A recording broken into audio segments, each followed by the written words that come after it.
escala para não criar um programa de exclusão privilegiada, né? Eu tive a oportunidade de conversar um pouco com o Pedro de Belo Horizonte, que a coisa que a gente percebe é que o programa Cultura Viva e principalmente a disseminação de alguns pontos de cultura que foram conseguindo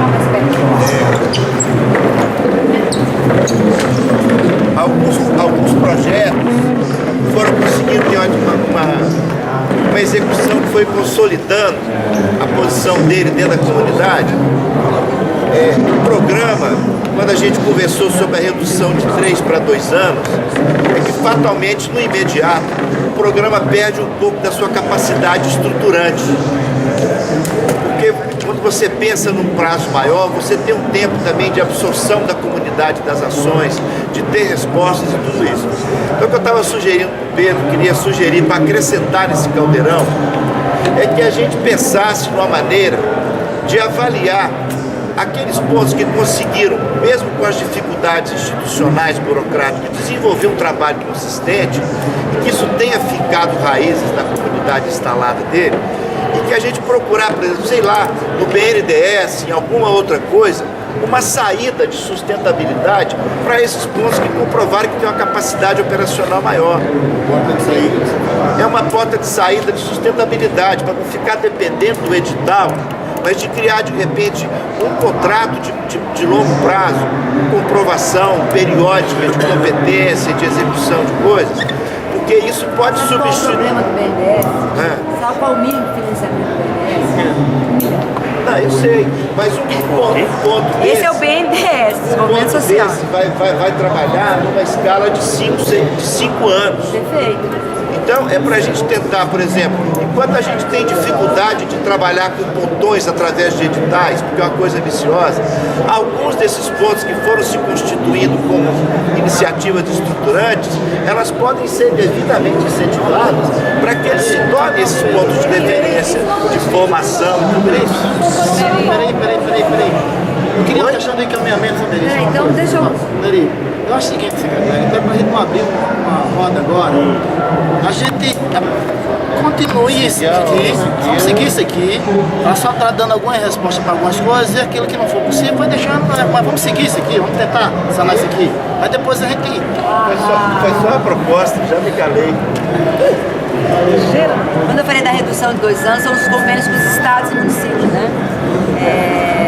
O prêmio também é anual, né? Uma das demandas do GIC e da Antonieta é que a gente consiga fazer um instrumento que não seja só de um ano, que seja de 2. Se a gente conseguir a solução dos instrumentos colocados, a gente pode adotar mais de 2, 3 tipos de instrumentos. Não há problema com relação a isso. Eu até acho saudável que possa ser por mais tempo.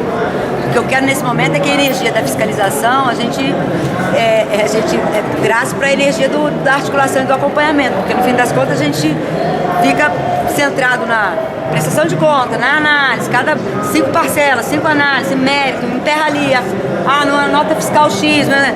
E quando na verdade o que a gente vê é que no impacto dos prêmios, que são pontos que, por exemplo, a gente vai lá ver o mestre lá no Ceará, do boi lá, que eu fui lá, por exemplo, ele ganhou um prêmio, ele arrumou a laje da casa para cuidar dos meninos e agora ele tem um espaço melhor. Ele usou com autonomia, ele não fez um contrato comigo, ele se comprometeu, mas ele ampliou a ação dele dentro da comunidade. Então, assim, o prêmio, a princípio, ele desonera e ele dá autonomia para o investimento que o ponto precisa.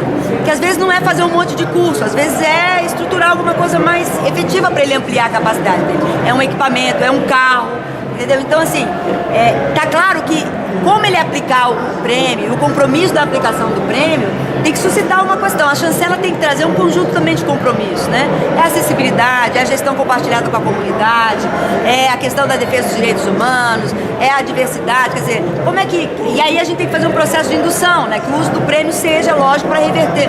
Aqueles que não reverterem para a causa, eles, teoricamente, não vão ter uma pontuação com o prêmio de fomento. Então a gente pode trabalhar e começar a fazer esse trabalho. Ao mesmo tempo, se tivermos possibilidade de fazer contratos, planejamentos para frente, que a gente também reserve essa possibilidade. Mas a princípio o que eu sinto hoje é que a gente tinha que fazer, represar literalmente a questão da construção de passivo. que é hoje o maior gesso que eu tenho dentro da secretaria, entendeu? Então assim, não gerar mais passivo, senão a gente não vai conseguir ir para frente. Então essa é uma operação. Onde a gente tem conversado com os pontos de cultura, essa ideia tem sido muito bem aceita. Os gestores estaduais ponderam sobre a necessidade de instrumentos que trabalhem também com a proposição, que eu acho que os pontões poderiam serem retomados. Isso é uma questão também que os convênios estaduais começam também a ter seus pontões, né? A gente pensa em trabalhar um edital de pontão para o MIC, mas um edital mais enxuto, porque a gente tinha, sei lá, 1000 e tantos convênios, né? E aí foi caindo. Quando eu cheguei, 600 convênios já não estavam mais vigentes, que é esse primeiro passivo. Desses 60% não recebeu nem todos os recursos, né? Os convênios que eram de 3 anos operam em 6, 7 anos, né? É isso que eu tenho vivido, inclusive com o Estado. Está aí Rio de Janeiro, que o convênio é de 2009, a gente lançou o edital em 2013, né? Então, assim, diminuir, agilizar a execução do previsto, mas dentro do prazo, porque se eu faço em 3, mas executo em 8, né? E esses atrasos, aí plano de trabalho para cá, plano de trabalho, como é que a gente já faz o convênio com o Estado com um pouco mais de flexibilidade, de rubrica, de mudança de rubrica? Toda vez que o Estado quer fazer um ajuste, tem que pedir autorização, tem que mandar para jurídico, pelo amor de Deus.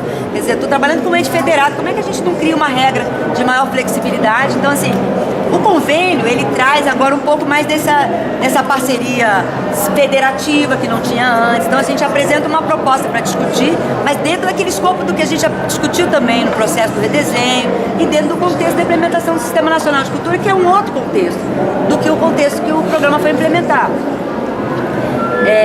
O fortalecimento dessa participação social, como é que vai se dar essas instâncias de participação? A gente colocou 3 prioridades, né, para essa gestão 2013-2014, né?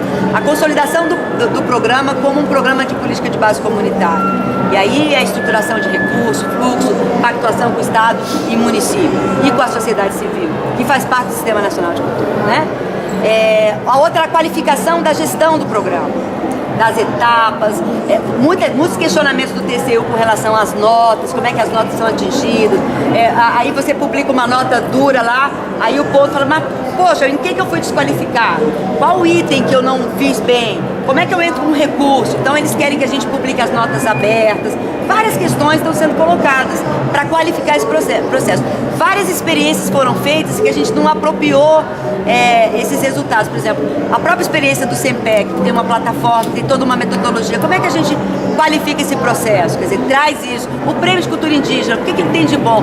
E pode ter inscrição oral? Mas por que só para a cultura indígena? Por que de repente para a cultura quilombola a gente também não pode ter? Como é que a gente qualifica isso?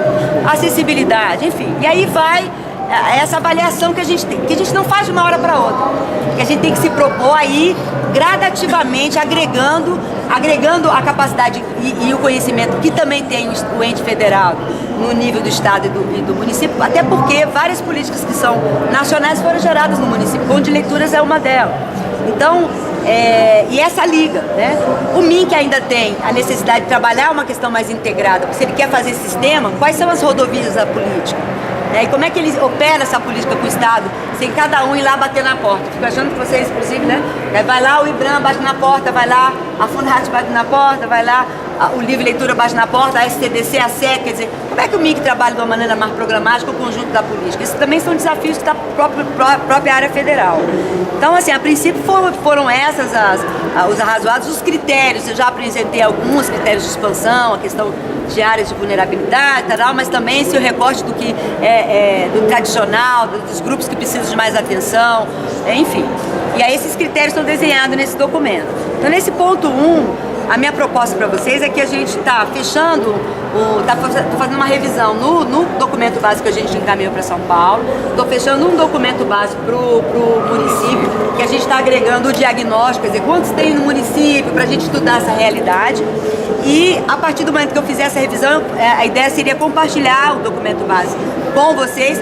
A gente colocou aqueles conceitos, todos que o programa já tinha, que a gente não discutiu no redesenho, porque a gente acha que os conceitos são todos muito bons. Só fez aquela precisão. Ponto de cultura é sociedade civil, aquelas questões.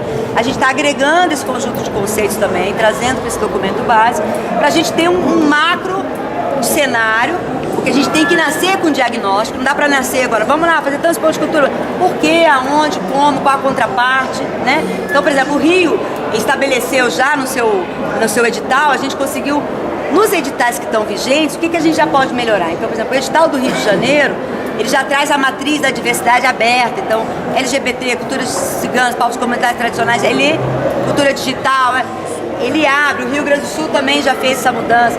O Rio Grande do Sul trabalhou com uma outra lógica de recursos, os 30 mil, isso foi questionado, município de primeira categoria, segunda categoria. Só o que a gente sabe é que tem muito município que não tem nem Secretaria de Cultura e nem orçamento para cultura. Aí você vai lá e dá, de repente, 80 mil reais para o ponto de cultura e, enfim, como é que isso fica também? Então, assim, como é que o município vê isso? Porque muitas vezes o município já chegou, muitas vezes para reclamar, assim, falar, vocês são engraçados, você faz as interações estéticas, aí o ponto vai lá, mexe, cria um frisson na minha cidade, todo mundo vai embora e eu fico lá para segurar o pepino. Então, assim, como é que a gente faz isso de uma maneira mais concertada e buscando esse apoio também local? Então, assim, a minha proposta é que a gente, ao fazer agora a elaboração e esse momento de repassar ao Estado e ao município, que a gente apresente o documento base para que a comissão tome ciência e faça suas contribuições, né?